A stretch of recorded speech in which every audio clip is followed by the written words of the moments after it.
आप साहित्य जगत की उस पीढ़ी का प्रतिनिधित्व करते हैं जो सोशल मीडिया पर लगभग विलुप्त है, लेकिन आपकी अपनी सक्रियता जो है वह इस कदर बरकरार है कि आप जो सोशल मीडिया पे छोटी छोटी टिप्पणियां करते हैं उनकी भी कहानियों का, लघु कथाओं का एक संकलन प्रकाशित हो चुका है।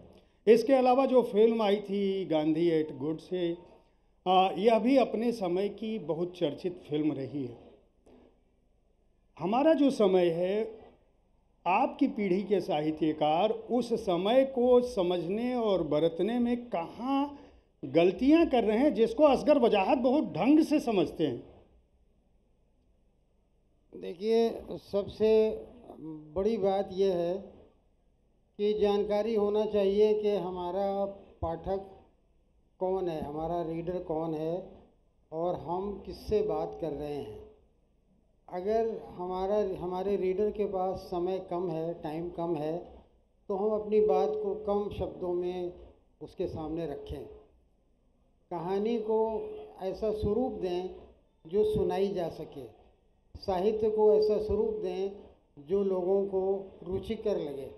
लेकिन अगर हम वही पुराना 200 साल 100 साल पुराने वाला अपना एटीट्यूड रखेंगे तो निश्चित रूप से फिर हम अपने पाठकों को खो देंगे, हमारे पाठक हमसे दूर हो जाएंगे। तो इसलिए समकालीनता पहली शर्त है। हमारा आपके साथ संवाद होना बहुत ज़रूरी है। हम ऐसी कहानी लिखें जो कहानी आप सुने तो आपको रोचक भी लगे, आपको प्रभावशाली लगे, आपकी उससे शिक्षा हो।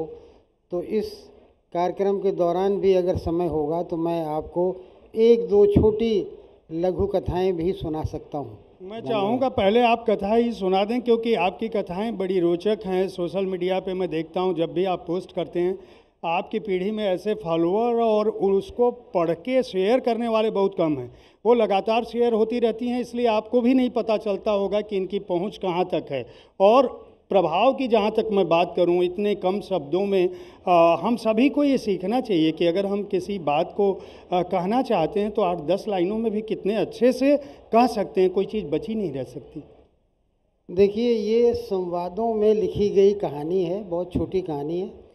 इसमें दो पात्र आपस में बात कर रहे हैं और बात करने वालों में एक पिता है और एक पुत्र है, एक बाप है और एक बेटा है।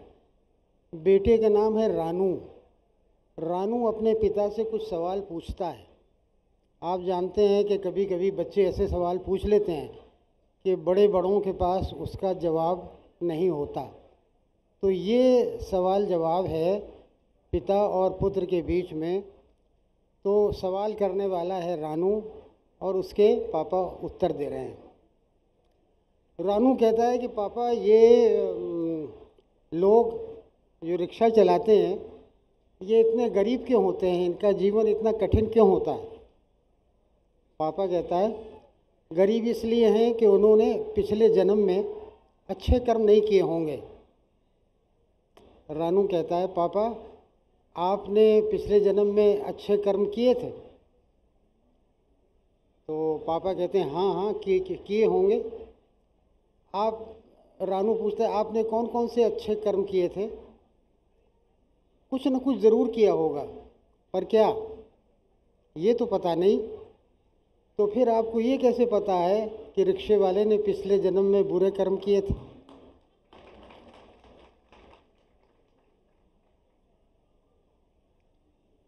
पापा टीचर कह रहे थे कि मरने के बाद अच्छे आदमी स्वर्ग में जाते हैं और बुरे आदमी नरक में जाते हैं।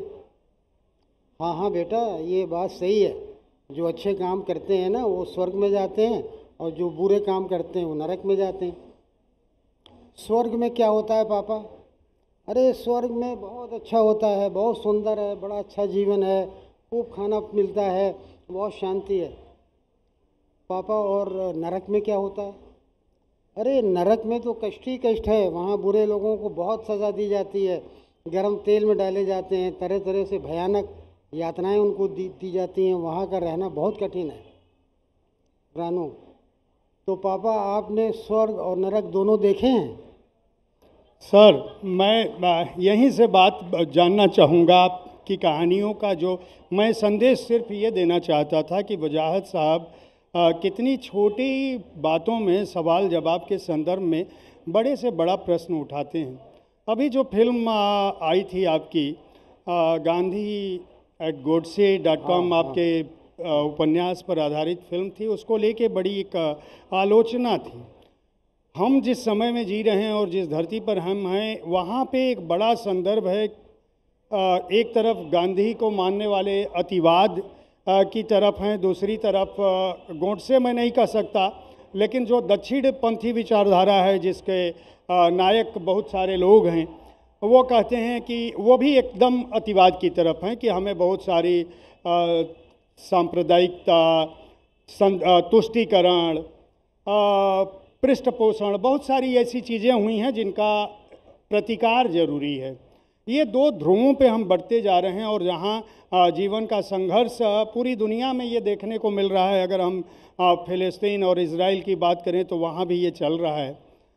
मनुष्यता के सामने जो संकट है और जो नई पीढ़ी के सामने संकट है, वह जिस युग में जी रही है, वैसे समय में उसको ऐसे गंभीर विषयों से कैसे जोड़ा जा सके कि वह अपने अतीत की हुई गलतियों और उस समय के नायकों के सही स्वरूप को पहचान कर अपना आगे का जीवन सुनिश्चित कर सकें।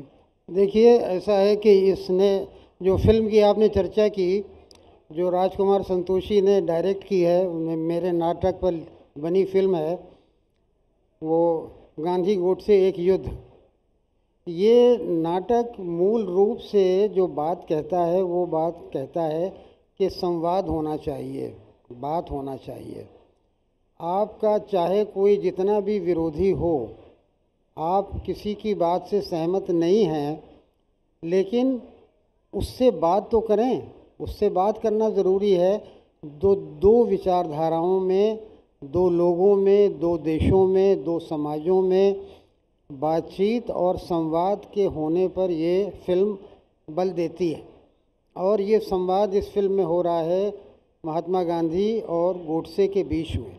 दोनों एक दूसरे को समझने का प्रयास कर रहे हैं, दोनों एक दूसरे को जानने का प्रयास कर रहे हैं, और दोनों फिल्म के अंदर एक बदलाव महसूस करते हैं। जब बात होती है तो बात से बात निकलती है, और जब बात से बात निकलती है तो कोई ऐसी बात बन जाती है कि जो स्वीकार्य होती है, जो देश के हित में होती है, जो लोगों के हित में होती है। हमारी सबसे बड़ी आज समस्या ये है कि हम संवाद नहीं करते, हम बात नहीं करते, धारणा बना लेते हैं, धारणा बना के बैठ जाते हैं। हम ये समझते हैं कि दूसरे के बारे में जो हमारी धारणा है बिल्कुल पक्की हो गई है, अब हमें उसके बारे में कुछ पूछने जानने की आवश्यकता नहीं है। तो ये जब तक समाज में ये अड़चन दूर नहीं होगी, तब तक और प्रगति के कोई रास्ते जो है वो बड़ी कठिनाई से मिलेंगे। सर, मैं ये जानना चाहता हूँ कि क्या आप समझते हैं कि जो युवा पीढ़ी है, मैं अभी बैठा था और एक गीत, एक बच्ची जो यहाँ मंच पे थी, उसने और बच्चे ने गाना सुनाया, तुम जाओ भाड़ में हम चले पहाड़ में, और बच्चों ने बहुत तालियां बजाई, बहुत एंजॉय किया। एक तरफ जिस समय में हम थे उसमें कहा जाता था अभी न जाओ छोड़ कर कि दिल अभी भरा नहीं, जो तुरंत बाद में हमारे एंकर ने सुनाया। ये दो ध्रुव हैं। मुझे लगता है कि दोनों जगह एक तरफ एक उदात्त प्रेम उस तरह का था जहाँ जीवन मरण तक साथ की बात थी। एक हमारी ऐसी पीढ़ी है जिसके पास आपने खुद स्वीकारा कि समय नहीं है, वह विचारों तक, अपने संबंधों तक, संवेदना के उस स्तर तक कैसे पहुँचे। क्या हमारा साहित्य, आज का साहित्य, आज जो कुछ लिखा पढ़ा जा रहा है, जो हमारे नए नायक हैं, क्या वह इस बात की चिंता कर रहे हैं कि इस पीढ़ी को वह मिल सके जो कोमलता, जो संवेदना, जो प्यार और जो उदात्तता होनी चाहिए सहजीवन में एक मनुष्य की दूसरे मनुष्य के प्रति। देखिए, अभी आपने जो गाने का उदाहरण दिया कि तुम जाओ भाड़ में, तो ये एक आदमी गा रहा है कि तुम जाओ भाड़ में, दूसरा आदमी गा रहा है कि तुम जाओ भाड़ में, तो दोनों भाड़ में जाएंगे, दोनों भाड़ में जाएंगे, क्योंकि वो गा रहा है तुम जाओ भाड़ में, दूसरा कह रहा है तुम जाओ भाड़ में। नहीं, मैं चलूँ पहाड़ में कहता है सर। तो लेकिन जाएंगे दोनों भाड़। जब दूसरा आदमी गाएगा, जब दूसरा आदमी गाएगा तो उसका मतलब यही होगा कि जो सामने है वो जाए भाड़ में, जब पहला गाएगा तो वो कहेगा तुम जाओ भाड़। उसको लाया कैसे जाए सर, ये बहुत महत्वपूर्ण सवाल है, क्योंकि धरती के सामने हमने अभी फिलिस्तीन इजराइल की बात। देखिए ऐसा है कि इस तरह की जो प्रवृत्ति है वो लोगों के युवा समाज को अपने आप रियलाइज़ होगा कि दरअसल जो मामला बनता है, जो प्रगति है, जो आगे बढ़ना है, जो कैरियर बनाना है, जो काम करना है, वो मिल के ही हो सकता है। आप में से कौन ऐसा है जो ये कहे कि मेरा कोई मित्र नहीं है, मैं किसी के साथ काम नहीं करता हूँ, किसी के साथ पढ़ता लिखता नहीं हूँ, कोई ऐसा है जो मुझे मदद नहीं करता? तो पूरा संसार इसी से चलता है। पूरा संसार जो है भाड़ में जाने से नहीं चलता है, पूरा संसार जो है वो पहाड़ पे जाने से चलता है, और पहाड़ पे भी जब आपकी कोई सहायता करेगा तभी आप जाएंगे।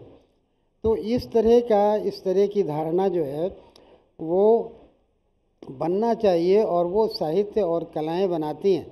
साहित्य और कलाएं आपको जोड़ने का काम करती हैं, आपको मनुष्य की पीड़ा, मनुष्य के दुख को बताती हैं, मनुष्य होने के नाते आपकी मनुष्यता को, आपकी संवेदना को बढ़ाती हैं। तो आप दूसरे आदमी से अपना संबंध, समाज के साथ अच्छा व्यवहार करते हैं, मानवीयता है। तो अगर कोई कह रहा नहीं मानवीयता ख़राब है, तो उससे कहोगे क्या तुम्हारे लिए भी ख़राब है? तो ठीक है। मतलब यह है कि पूरे समाज ही नहीं चलेगा अगर हम इतने स्वार्थी हो जाएंगे कि हम अपने अलावा और किसी के बारे में, अपने माता पिता, भाई बहन, रिश्तेदार, दोस्त, पड़ोसी, मोहल्ले वाले, देश वाले, देशवासी, किसी को चिंता नहीं करेंगे और कहेंगे सब भाड़ में जाएं। तो अगर सब जाएंगे तो फिर हम भी चले जाएंगे। मैं ये जानना चाहता हूँ सर कि आपने दुनिया भर के बहुत सारे देशों की यात्राएं की हैं, और जहाँ तक मैं चाहता हूँ हमारी नई पीढ़ी ये जान सके कि घूमना किसको कहते हैं, यात्राएं किसको कहते हैं, संस्मरण कैसे तैयार होते हैं, और किसी देश को समझना है या किसी शहर को समझना है तो उसके लिए क्या कुछ किया जाना चाहिए। कौन सा ऐसा देश है या कौन सा ऐसा शहर है जहाँ पहुंचकर आपको खुद यह महसूस हुआ कि इन लोगों ने अपनी संस्कृति को, अपनी सभ्यता को, अपने अतीत को और अपनी गरिमा को बचाने के लिए बहुत सारा काम किया, और वह काम भारत में हमारे बच्चों को, हमारे प्रशासन को, शासन को, युवा पीढ़ी को करना चाहिए। देखिए, जिन जिन देशों में मैं गया तो वहाँ के जो आम लोग हैं, जो साधारण लोग हैं, उनके साथ जो अनुभव हुए, तो उन अनुभवों से ये लगा कि दरअसल ये लोग मानवता पर विश्वास करते हैं, ये लोग जो हैं मानवीय संबंध बनाते हैं, और ये देश काल और भूगोल की सीमाओं से ऊपर हैं। इनके लिए अर्थ नहीं है कि कोई आदमी बाहर का है, कोई आदमी अंदर का है, बल्कि मनुष्य होने के नाते उन्होंने मेरी बहुत सहायता की। तो जहाँ जहाँ भी मैं गया, साधारण लोग, उनके अंदर किसी भी प्रकार की कोई प्रेजुडिस नहीं है, कोई किसी भी प्रकार का। अब मैं किसी एक देश का नाम नहीं लेना चाहता, क्योंकि इतने देशों में गया हूँ और हमेशा मेरी मदद की है। ये भी ज़रूर हुआ है कि कठिनाई भी कहीं हुई है, कहीं दिक्कतें भी आई हैं, लेकिन घूमना जो है वो दिक्कत आने के लिए ही होता है। अगर आराम करना है किसी को तो वो फिर घूमने न जाए, घर में ही बैठे।